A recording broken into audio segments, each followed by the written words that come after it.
అంతర్జాతీయ current affairs 1. 75వ గణతంత్ర దినోత్సవ వేడుకల్లో ముఖ్య అతిథిగా పాల్గొన్న ఫ్రెంచ్ అధ్యక్షుడు ఇమ్మాన్యుయేల్ మాక్రాన్ తన 2 రోజుల భారత పర్యటనను ముగించారు. 40 మంది సభ్యుల ప్రతినిధి బృందం మరియు ముఖ్యమైన దౌత్య కార్యక్రమాలను కలిగి ఉన్న ఈ పర్యటన భారతదేశం మరియు ఫ్రాన్స్ మధ్య వ్యూహాత్మక సంబంధాలను బలోపేతం చేయడం లక్ష్యంగా పెట్టుకుంది. 2.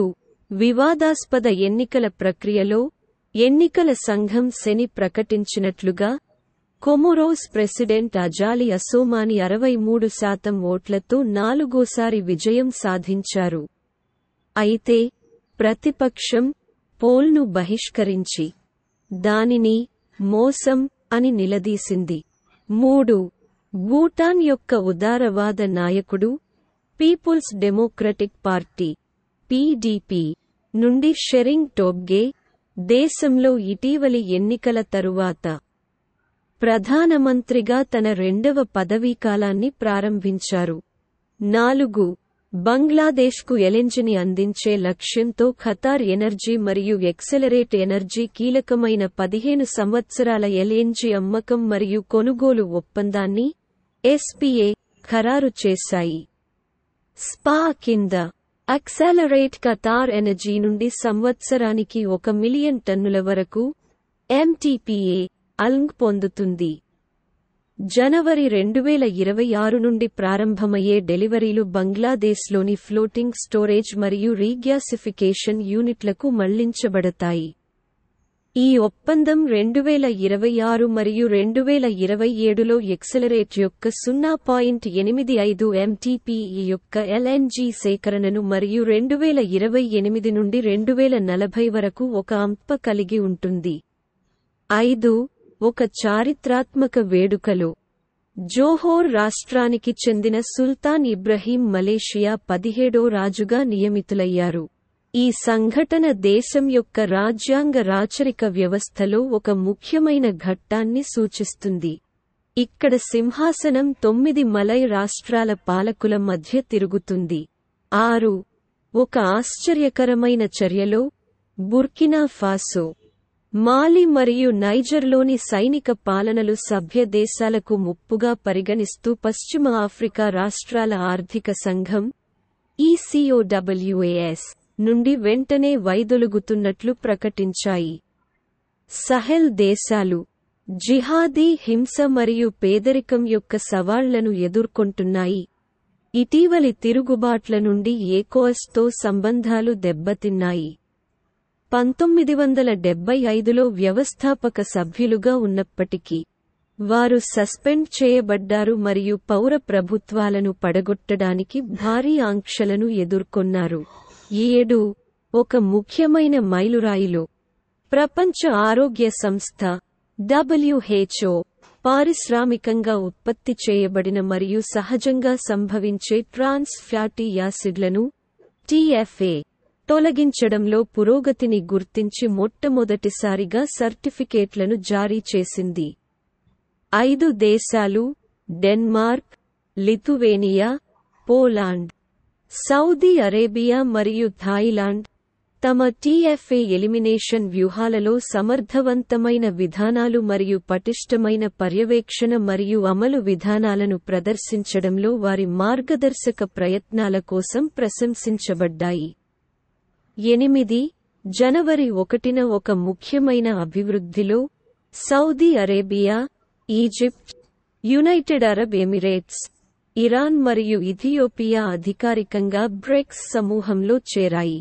దాని సభ్యత్వాన్ని 10 దేశాలకు విస్తరించింది. 2023 ఆగస్టులో దక్షిణాఫ్రికాలోని జోహన్నెస్బర్గ్లో జరిగే 15వ బ్రిక్స్ శిఖరాగ్ర సమావేశంలో ఈ విస్తరణ జరగనుంది. ప్రపంచ వేదికపై సమూహం యొక్క ప్రభావాన్ని పెంచడం లక్ష్యంగా పెట్టుకుంది. మొదట ఆహ్వానించబడిన అర్జెంటీనా డిసెంబర్లో వైదొలిగింది. 9. ఒక సంచలనాత్మక చర్యలో, సిన్ ఫెయిన్కు ప్రాతినిధ్యం వహిస్తున్న ఐరిష్ జాతీయవాది మిచెల్ ఓ నీల్ ఉత్తర ఐర్లాండ్ మొదటి మంత్రిగా నియమితులయ్యారు.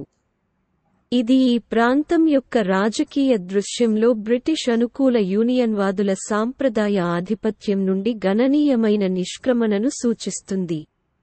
10 జనవరి 1, 2024 నాటికి యూరోపియన్ యూనియన్లో వీసా ప్రక్రియలను క్రమబద్ధీకరించడంలో గణనీయమైన పురోగతిని సూచిస్తూ డిజిటల్ స్కెంజెన్ వీసాల జారీకి ఫ్రాన్స్ మార్గదర్శకత్వం వహించింది.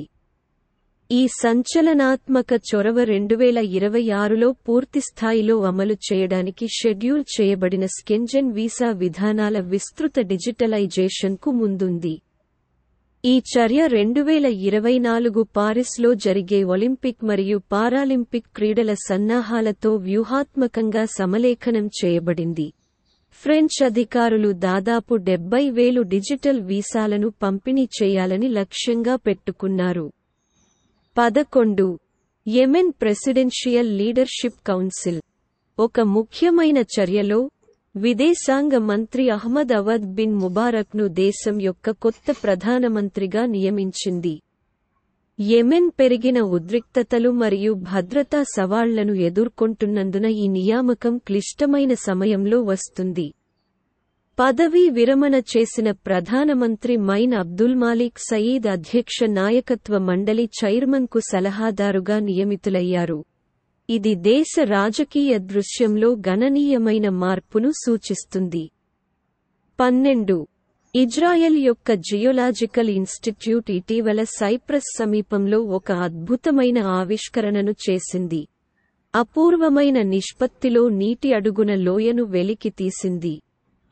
సమీపంలోని నీటి అడుగున పర్వతం పేరుమీద ఎరాటోస్తేనెస్ అని పేరు పెట్టారు. ఈ లోయ మధ్యధరా ప్రాంతం యొక్క భౌగోళిక చరిత్రపై కొత్త వెలుగును నింపుతుంది.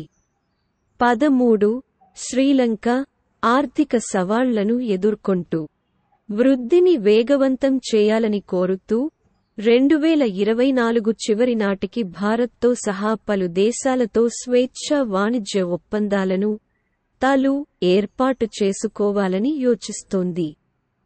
దేశం యొక్క ఆర్థిక ఇబ్బందులను పరిష్కరించడానికి విదేశాంగ మంత్రి అలీ సబ్రీ ప్రభుత్వ వ్యూహాన్ని వివరించారు.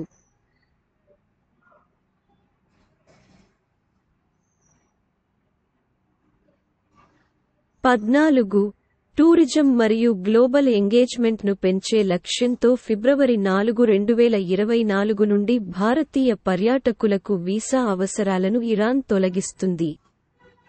భారతీయ సాధారణ పాస్పోర్ట్ హోల్డర్లు ప్రతి 6 నెలలకు 15 రోజుల వరకు సందర్శించవచ్చు. భారతదేశం యొక్క పెరుగుతున్న అవుట్బౌండ్ టూరిజం మార్కెట్ను అంగీకరిస్తూ ఈ చర్య 33 దేశాలకు విస్తరించింది. 15 ఎల్ సాల్వడోరన్ ప్రెసిడెంట్ నయీబ్ బుకెలే నిరంకుశ ధోరణులపై చిరకాల ఆందోళనలు ఉన్నప్పటికీ విజయంతో తన ఎన్నికను పొందారు.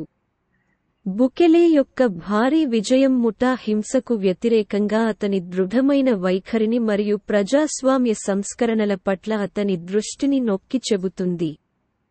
16 కజక్ ప్రెసిడెంట్ కస్సిమ్ జోమార్ట్ టోకయేవ్ తన చీఫ్ ఆఫ్ స్టాఫ్ వోల్జాస్ బెక్టెనోవ్ను కొత్త ప్రధాన మంత్రిగా నియమించారు.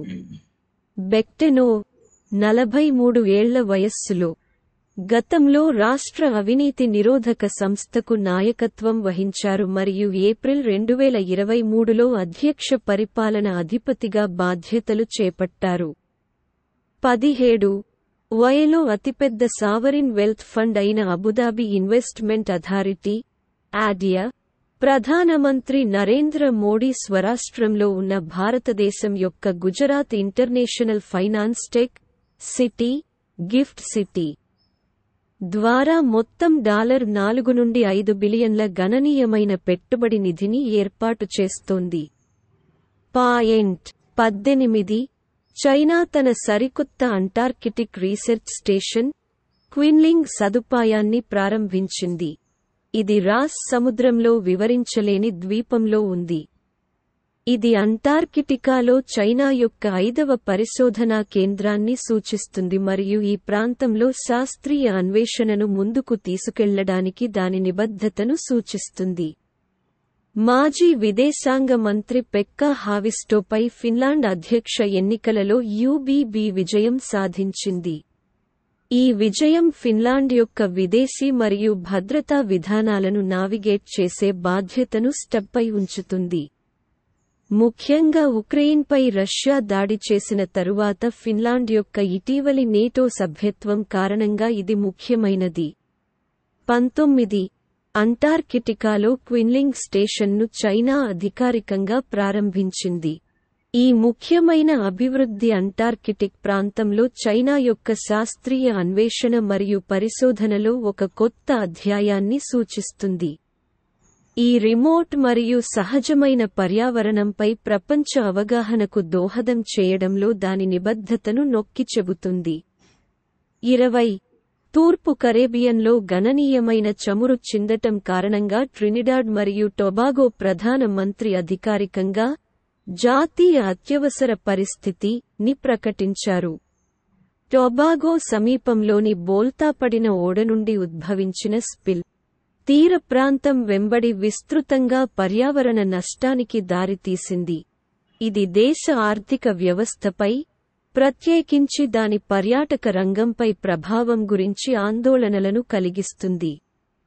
21 సౌదీ అరేబియా తన మొదటి లగ్జరీ రైలును పరిచయం చేయడానికి సిద్ధమవుతోంది. దీనికి డ్రీమ్ ఆఫ్ ది డెసర్ట్ అని పేరు పెట్టారు. ఇది మధ్యప్రాచ్యంలో మొట్టమొదటి లగ్జరీ రైలు. సౌదీ అరేబియా ద్వారా ప్రయాణీకులకు ప్రయాణాన్ని అందిస్తుంది. లగ్జరీ మరియు సాంస్కృతిక ఇమ్మర్షన్ వాగ్దానంతో ఈ కొత్త వెంచర్ దాని స్వంత హక్కులో క్లాసిక్గా మారింది. రైలు యొక్క మొదటి రైడ్ కోసం రిజర్వేషన్లు 2025లో ప్రారంభించటానికి ముందు 2024 చివరి నాటికి తెరవబడతాయి. 22 యూరో స్థిరత్వంతో పోలిస్తే ప్రధానంగా యెన్లో గణనీయమైన తరుగుదల కారణంగా జర్మనీ జపాన్ను ప్రపంచంలోని 3వ అతిపెద్ద ఆర్థిక వ్యవస్థగా అధిగమించిందని అధికారిక డేటా వెల్లడిస్తుంది. జపాన్ ఆర్థిక వ్యవస్థ గత సంవత్సరం 1.9% వృద్ధి చెందినప్పటికీ 4వ త్రైమాసికంలో కుదించబడింది. ఇది 4వ స్థానానికి దిగజారింది. 23 ఇండోనేషియా అధ్యక్ష రేసులో ప్రబోవో సుబియాంటో మొదటి రౌండ్లలో దాదాపు 60% ఓట్లను సాధించి విజేతగా నిలిచారు. అతని సైనిక నేపథ్యం మరియు ప్రెసిడెంట్ జోకో విడోడో యొక్క విధానాలతో అమెరికా అతనిని స్పష్టమైన విజయాన్ని సాధించేలా చేసింది. ఇండోనేషియా మార్కెట్లలో సానుకూల ప్రతిచర్యలకు దారితీసింది. 24 యుఎస్, ఆస్ట్రేలియా, భారతదేశం మరియు జపాన్ల మధ్య సహకారాన్ని పెంపొందించే లక్ష్యంతో కూడిన క్వాడ్ బిల్లును యుఎస్ ప్రతినిధుల సభ అత్యధికంగా ఆమోదించింది. వివిధ డొమైన్లలో ఉమ్మడి ప్రయత్నాలను బలోపేతం చేయడానికి క్వాడ్ ఇంట్రా పార్లమెంటరీ వర్కింగ్ గ్రూప్ను ఏర్పాటు చేయడాన్ని బిల్లు తప్పనిసరి చేస్తుంది. 25 స్వలింగ వివాహాలను చట్టబద్ధం చేయడం ద్వారా మరియు స్వలింగ జంటలకు సమాన తల్లిదండ్రుల హక్కులను మంజూరు చేయడం ద్వారా గ్రీస్ చరిత్ర సృష్టించింది. దేశం యొక్క సామాజిక మరియు చట్టపరమైన భూభాగంలో గణనీయమైన మార్పును సూచిస్తుంది. ఆర్థడాక్స్ చర్చి నుండి వ్యతిరేకతను ఎదుర్కొంటున్నప్పటికీ చట్టసభ సభ్యులు బిల్లును ఆమోదించారు. అటువంటి ప్రగతిశీల చట్టాన్ని స్వీకరించిన మొదటి ఆర్థడాక్స్ క్రిస్టియన్ దేశంగా గ్రీస్ నిలిచింది. 26 భారతదేశం యొక్క మౌలిక సదుపాయాలు మరియు ఆవిష్కరణల ప్రకృతి దృశ్యం. జపాన్ ప్రభుత్వం భారతదేశంలోని వివిధ రంగాలలో 9 విభిన్న ప్రాజెక్టులకు నిధులు సమకూర్చడానికి $232.209 బిలియన్ యెన్ల, సుమారు 12,800 కోట్ల రూపాయలు గణనీయమైన రుణాన్ని అందజేస్తుంది. ఈ ఆర్థిక సహాయం భారతదేశం మరియు జపాన్ మధ్య వ్యూహాత్మక మరియు ప్రపంచ భాగస్వామ్యాన్ని పెంపొందించడంలో ఒక ముఖ్యమైన దశను సూచిస్తుంది. ఇది 1958 నుండి అభివృద్ధి చెందుతోంది. ఆర్థిక వ్యవహారాల శాఖ అదనపు కార్యదర్శి వికాస్ షీల్ భారత్లోని జపాన్ రాయబారి సుజుకి హిరోషి మధ్య ఈ ఒప్పందం అధికారికంగా జరిగింది.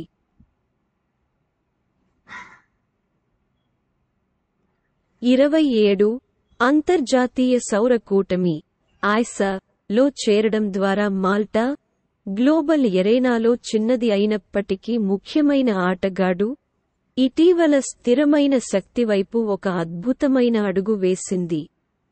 ఈ చర్య పునరుత్పాదక ఇంధన వనరులపై ఆధారపడటాన్ని తగ్గించడానికి మరియు పర్యావరణ అనుకూల ప్రత్యామ్నాయాలను స్వీకరించడానికి దేశం యొక్క నిబద్ధతను నొక్కి చెబుతుంది. 28 జపాన్ ప్రభుత్వం భారతదేశంలోని వివిధ రంగాలలో 9 ప్రాజెక్టుల కోసం JPY 232.209 బిలియన్ల అధికారిక అభివృద్ధి సహాయం (ODA) రుణానికి కట్టుబడి ఉంది. ఈ ప్రాజెక్టులకు సంబంధించిన నోట్ల మార్పిడి భారత ప్రభుత్వ ఆర్థిక మంత్రిత్వ శాఖ ఆర్థిక వ్యవహారాల శాఖ అదనపు కార్యదర్శి శ్రీ వికాస్ శీల్ మరియు భారతదేశంలో జపాన్ రాయబారి శ్రీ సుజుకి హిరోషి మధ్య జరిగింది. 29 ఉక్రెయిన్పై రష్యా దాడి చేసిన 2 ఏళ్ల వార్షికోత్సవం సమీపిస్తున్న తరుణంలో Japan Pradhan Mantri Fumio Kishida Ukraine యొక్క దీర్ఘకాలిక పునర్నిర్మాణానికి జపాన్ నిబద్ధతను ధృవీకరించారు. దీనిని భవిష్యత్తు కోసం వ్యూహాత్మక పెట్టుబడిగా పేర్కొన్నారు. ఒక ముఖ్యమైన చర్యలో జపాన్, ఉక్రేనియన్ ప్రభుత్వం మరియు వివిధ వ్యాపార సంస్థల సహకారంతో ఒక సమావేశాన్ని నిర్వహించింది. దీనిలో కిషిడా 2 దేశాల మధ్య సమగ్ర భాగస్వామ్యం కోసం ఒక దృష్టిని వివరించాడు, కలుపుకోవడం, మానవతావాదం మరియు సాంకేతికత మరియు జ్ఞానాన్ని పంచుకోవడం గురించి నొక్కి చెప్పారు. 30 టర్కీ తన మొదటి 5వ తరం విమానం ఖాన్ తన ప్రారంభ విమానాన్ని విజయవంతంగా పూర్తి చేయడంతో ఒక మైలురాయిని సాధించింది. ఇది దేశం యొక్క సైనిక సామర్థ్యాలలో గణనీయమైన పురోగతిని సూచిస్తుంది. 31 బంగ్లాదేశ్ 1952లో బంగ్లాను అధికారిక భాషగా మార్చాలని పోరాడి మరణించిన వ్యక్తులను గుర్తుచేసుకునే రోజు, ఫిబ్రవరి 21న అమర్ ఎకుషేను పాటిస్తుంది. ఈ సంఘటన దేశంలో గణనీయమైన మార్పులకు దారితీసింది.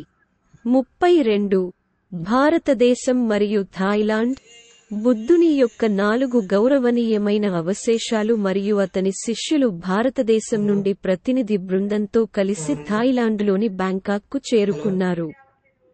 బీహార్ గవర్నర్ శ్రీ రాజేంద్ర విశ్వనాథ్ అర్లేకర్ మరియు కేంద్ర సామాజిక న్యాయం మరియు సాధికారత మంత్రి డాక్టర్ వీరేంద్ర కుమార్ నేతృత్వంలోని ప్రతినిధి బృందంలో గౌరవనీయులైన సన్యాసులు, అధికారులు, క్యూరేటర్లు, కళాకారులు మరియు పండితులు ఉన్నారు. 33 పాకిస్తాన్లో 2 పెద్ద రాజకీయ గ్రూపులు, పాకిస్తాన్ ముస్లిం లీగ్ నవాజ్ (PMLN) మరియు పాకిస్తాన్ పీపుల్స్ పార్టీ (PPP) అధికారాన్ని పంచుకోవాలని నిర్ణయించుకున్నాయి. అంటే షెహబాజ్ షరీఫ్ మళ్లీ ప్రధాని కావడం, ఆసిఫ్ అలీ జర్దారీ రాష్ట్రపతి కావడం. వేర్వేరు జట్లకు చెందిన 2 కెప్టెన్లు గేమ్ను గెలవడానికి కలిసి పనిచేయాలని నిర్ణయించుకున్నట్లుగా ఉంటుంది. 34 ఇంటర్నేషనల్ లేబర్ ఆర్గనైజేషన్ (ILO) ప్రకటించిన హింస మరియు వేధింపుల కన్వెన్షన్ 2019 నం. 190 ని ఆమోదించిన మొదటి ఆసియా దేశంగా ఫిలిప్పీన్స్ ఒక ముఖ్యమైన మైలురాయిని సాధించింది. ఈ సమావేశం కార్యాలయంలో హింస మరియు వేధింపులను సమగ్రంగా పరిష్కరిస్తుంది. ప్రపంచవ్యాప్తంగా సురక్షితమైన మరియు గౌరవప్రదమైన పని వాతావరణాలను నిర్ధారించే దిశగా కీలకమైన దశను సూచిస్తుంది. 35 వియత్నాం ప్రతిష్టాత్మక జాతీయ హైడ్రోజన్ వ్యూహాన్ని రూపొందించింది. ప్రపంచ హైడ్రోజన్ మార్కెట్లో ఒక ముఖ్యమైన ఆటగాడిగా మారాలనే లక్ష్యంతో ఉంది. 2030 నాటికి 1,00,000 నుండి 5,00,000 టన్నుల వరకు శుభ్రమైన హైడ్రోజన్ ఉత్పత్తిని 2050 నాటికి 10 నుండి 20 మిలియన్ టన్నులకు పెంచే లక్ష్యాలతో వ్యూహం ఆకుపచ్చ మరియు నీలం హైడ్రోజన్ ఉత్పత్తి పద్ధతులను ప్రభావితం చేయడానికి ప్రయత్నిస్తుంది. 36. భారతదేశం మరియు యుఎఇ మధ్య ప్రయాణాన్ని మెరుగుపరచడానికి ఉద్దేశించిన 5 సంవత్సరాల బహుళ ప్రవేశ వీసాను ప్రవేశపెట్టినట్లు దుబాయ్ యొక్క ఆర్థిక మరియు పర్యాటక శాఖ డెట్ ప్రకటించింది. దుబాయ్కి భారతీయ సందర్శకుల సంఖ్య గణనీయంగా పెరగడానికి ప్రతిస్పందనగా ఈ చొరవ వచ్చింది. ఈ ప్రాంతంలోని పర్యాటకులకు భారతదేశం అగ్రవనరు మార్కెట్గా ఉంది. 37. Financial action task force (FATF) యొక్క గ్రే లిస్ట్ కి తగ్గించబడిన 2 సంవత్సరాల కంటే తక్కువ సమయంలో యునైటెడ్ అరబ్ ఎమిరేట్స్ (UAE) చట్టవిరుద్ధమైన ఆర్థిక కార్యకలాపాలను ఎదుర్కోవడానికి దేశం చేస్తున్న ప్రయత్నాలలో గణనీయమైన పురోగతిని సూచిస్తూ వేగంగా తొలగించబడింది. పారిస్ ఆధారిత వాచ్ డాగ్ యుఎఇ యొక్క బలపరిచిన మనీ లాండరింగ్ మరియు కౌంటర్ టెర్రరిస్ట్ ఫైనాన్సింగ్ చర్యలను గుర్తించింది. ఇది పెరిగిన పర్యవేక్షణ నుండి దేశం నిష్క్రమించడానికి దారితీసింది. 38.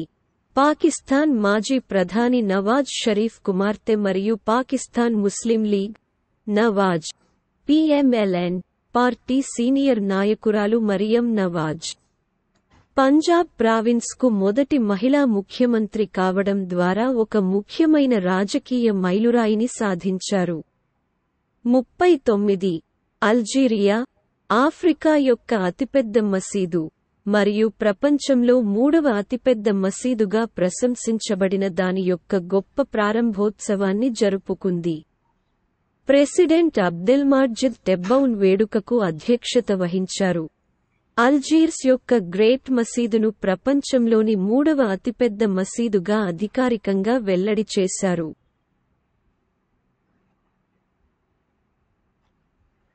40. న్యూజిలాండ్ ప్రభుత్వం జూలైలో అమలు చేయడానికి షెడ్యూల్ చేయబడిన మార్గదర్శక చట్టాన్ని ఉపసంహరించుకోవాలని యోచిస్తోంది. ఈ చట్టం ప్రపంచవ్యాప్తంగా అత్యంత కఠినమైనదిగా పరిగణించబడుతుంది. జనవరి 1, 2009 తర్వాత జన్మించిన వ్యక్తులకు పొగాకు అమ్మకాలను నిషేధించడం లక్ష్యంగా పెట్టుకుంది. అదే సమయంలో నికోటిన్ కంటెంట్ను తగ్గించడం మరియు పొగాకు రిటైలర్లను 90% పైగా తగ్గించడం. 41, 2023లో దక్షిణ కొరియా దాని ఇప్పటికే రికార్డు తక్కువ సంతానోత్పత్తి రేటులో మరింత క్షీణతను చవిచూసింది. జనాభా క్షీణత గురించి ఆందోళనలను తీవ్రతరం చేసింది. రాజకీయ వాగ్దానాలు సంక్షోభాన్ని పరిష్కరించడానికి లక్ష్యంగా పెట్టుకున్నాయి. అయితే జపాన్ మరియు చైనాలో ఇలాంటి పోకడలు తగ్గుతున్న జనన రేటును తిప్పికొట్టే సంక్లిష్ట సవాళ్లను నొక్కి చెబుతున్నాయి. 42. దేశవ్యాప్తంగా డెంగ్యూ జ్వరాలు పెరుగుతున్న నేపథ్యంలో పెరు ఆరోగ్య అత్యవసర పరిస్థితిని ప్రకటించింది. 2024 మొదటి 8 వారాల్లోనే 31,000 డెంగ్యూ కేసులు నమోదయ్యాయని, ఫలితంగా 32 మంది మరణించారని ఆరోగ్య మంత్రి సీజర్ వాస్క్వెజ్ సోమవారం ప్రకటించారు. ఎమర్జెన్సీ డిక్లరేషన్ పెరూలోని 25 ప్రాంతాలలో 20 ప్రాంతాలను కలిగి ఉంటుంది.